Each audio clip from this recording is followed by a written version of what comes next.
사랑새님. 물고기는 물 안에 있어야 살 수 있기 때문에 물 밖에 못 나가는 게 자유인 걸 알겠는데, 음, 물고기와 물을 만든 신은 얘기가 다르지 않나? 예? 신조차도 물 밖에 나갈 수 없는 게 말이 되냐? 이게 저의 논지였는데, 기독교의 대답은 물 밖은 없습니다. 인 거잖아요. 말하자면 그렇죠. 예. 예, 맞아요. 선이 아닌 것이 없습니다. 선이 있습니다. 인 거니까요. 맞아요. 그리고 물 자체가 신인 거고요. 그렇죠? 존재 자체가 신인 거죠. 예.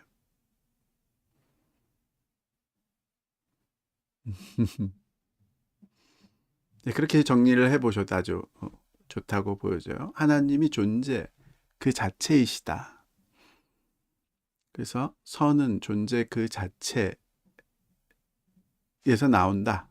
그 자체의 본질이다. 라는 거니까. 하나님이 선 안에서 자유롭다. 라는 말이 있음 안에서 하나님이 있음 그 자체이시다. 이런 뜻이 되겠죠. 네. 그래서 하나님에게는 악이 불가능하다. 우리가 악을 선택하는 것은 우리가 존재를 잃어가는 것이다.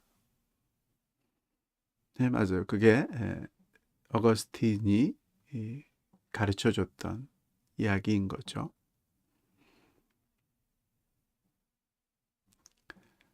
좋네요.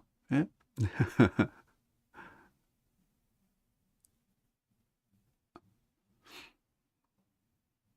그래서 하나님은 죄를 지으실 수 없는 분. 인간은 죄를 짓거나 죄를 짓지 않거나 할 수 있는 존재.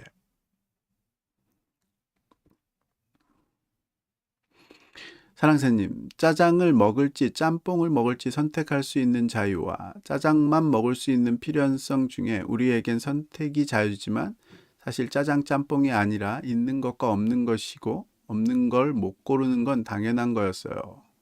그쵸? 하나님이 있음이라는 존재 그 자체가 비존재를 비존재를 선택할 수 없는 것이 당연한 것이다. 그죠? 우리에겐 짜장과 짬뽕처럼 선과 악이 둘 다 있는 거로 보이지만, 그죠? 신에겐 선만 있고 악은 없는 걸로 보이는 거고. 그죠? 그게 명확한 거죠. 예, 우리에게 악이라는 것이 무존재, 비존재가 되는 것, 존재가 존재를 잃어버리는 것이다 라는 것이 잘 안 보이죠. 그래서 유혹이 되죠.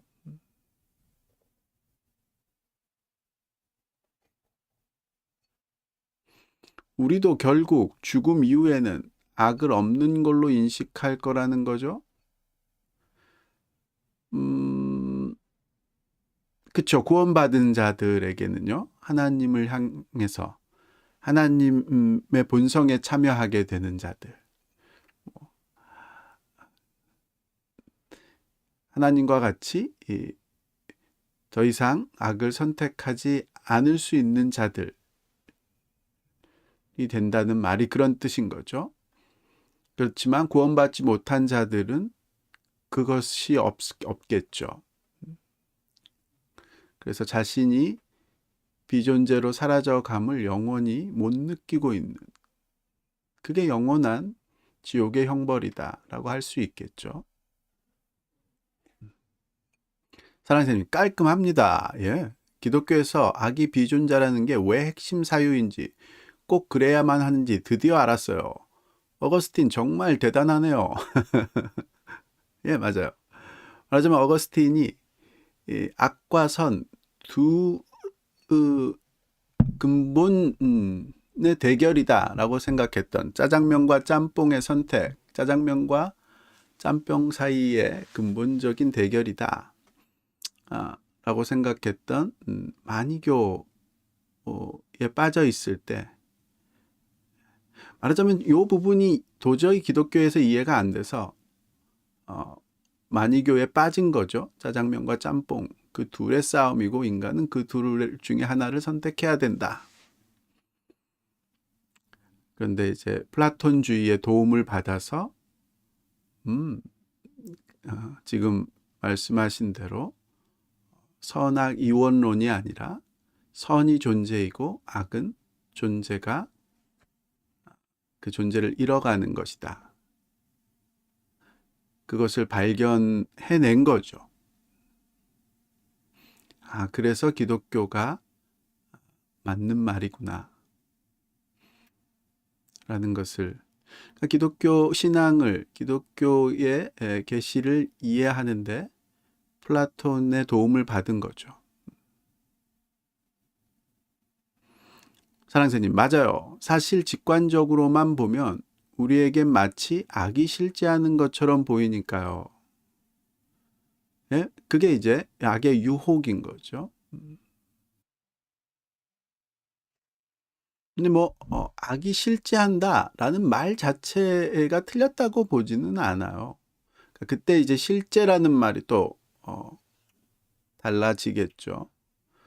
그러니까 어떤 사람들은 이제 이런 식의 표현들이 어려운 게, 악은 실제하는 것이 아니다 이렇게 말해버리면은 이제 사이언티즘 같은 사이언톨로지 같은 고통, 악이라는 것은 사실 존재하지 않는 것이다. 이런 말이 일로 사람들이 오해를 더 많이 하게 되니까. 그러니까 악이 실제하지 않는다. 악이 실제하는 것처럼 보일 뿐이다. 이런 표현들은 오해를 굉장히 많이 사게 되는 그런 표현이 되고, 악이란 존재를 잃는 것이다. 비존재로 사라져가는 것이다. 그러니까 악의 본질을 말을 하려고 해야 되겠죠. 악이라는 것이 이제 악이 싫지 않느냐 아느냐 하면은 이제 악의 가능성을 얘기하는 것처럼 들려서 사람들이 그럼 히틀러는 뭐냐 이렇게 이야기가 되겠죠.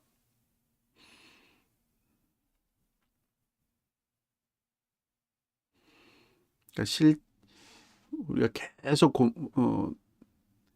긴장을 하면서 이해를 하려고 더 깊이 보려고 노력을 해야 되는 거가 이제 그 실제라는 거가 무슨 뜻인지, 그 실제란 무엇이냐 이걸 다루는 것이 이제 존재론인 거죠.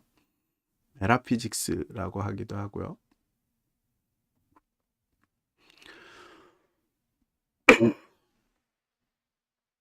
사랑선생님, 그런가요? 악이 실제한다고 하는 순간 신은 우리보다 자유가 없는 존재가 돼버리는데, 이제 실제라는 말을 그때는 이제 존재, being, 악 자체가 being이냐, 존재 그 자체냐, 이런 뜻이 로 쓴 거가 아닌 거죠. 악이 실제한다라는 것은 악한 행동, 악한 선택, 그것이 진짜로 가능하다. 내가 존재가 비존재로 사라지는 것이 가능하다. 이 말을 할 때 악이 실제한다라고 하는 거죠. 그러니까 그 두 가지를 구별하기가 어려우니까. 머릿속에서는 사랑새님은 지금 어거스틴이 하고 싶은 이야기를 하는 건데, 그래서 악은 실제가 아니다 이런 말을 하고 싶은 건데, 듣는 사람은 그럼 악한 행동을 우리가 할 수 없다는 말이냐, 악이라는 것이 우리가 분명히 경험했던 그 악들을 경험했던 것은 뭐라는 거냐, 이렇게 돼버린다는 말인 거죠. 그래서 표현에 있어서도 굉장히 조심하고 이 부분을 이제 이야기할 때 신경을 써야 되는 그런 부분이다, 이런 말씀을 드린 거죠.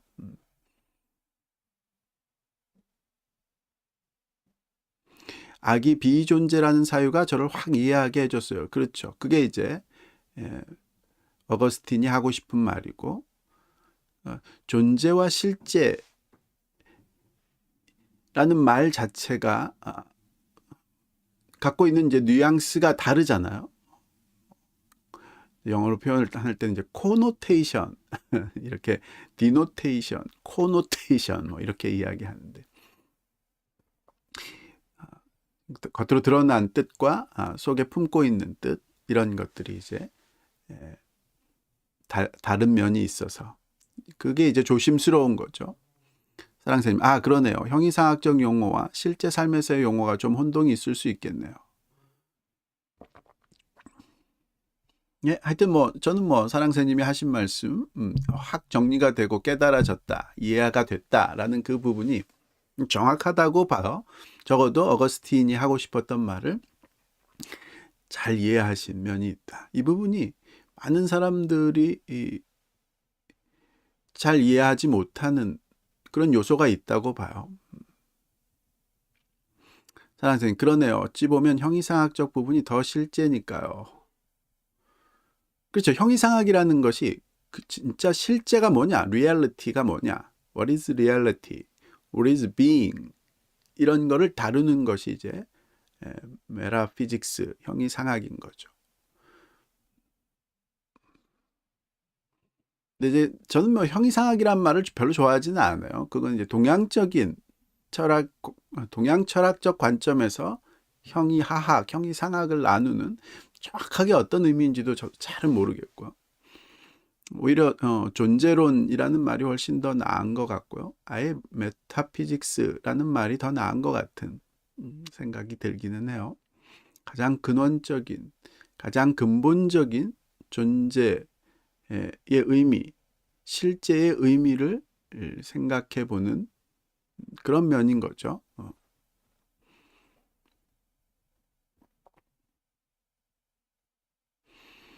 존재한다는 것이, 존재라는 것의 속성, 본질이 선이다, 이 말이 이제 핵심인 거죠. 그 부분에 다다르기가 굉장히 어려운 거죠. 그래서 존재론과 윤리학이 궁극적으로 만나게 될 수밖에 없다, 그렇게 봐요.